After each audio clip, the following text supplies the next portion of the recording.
So last time we covered some of the rules for flying over people and vehicles, but once you're up in the air, how high can you fly?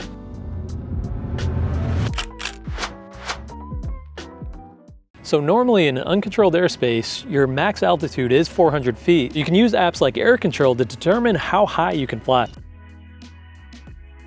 So in our case, the max altitude is 200 feet. We can see it's a presidential TFR, which we see here, and it actually starts in 5 days. So even though it looks like you can't fly in this area based on the map, make sure to check the details, and we can see it starts January 19th. It's only January 14th today, so we can still fly in this area. And also, if you do have a Part 107 license, you can put your information in the app, and you can fly either commercial or recreational.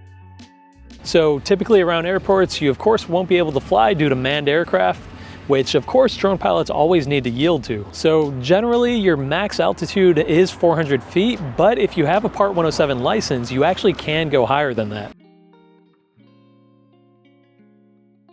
So FAA rules state that if you are flying within 400 feet of a tall structure or building, you actually can go over that 400-foot limit, but that's only in unrestricted airspace like Class G or E. So your max height can be up to 400 feet above that structure, but if you don't have your Part 107 and you are a recreational pilot, you unfortunately can't do that.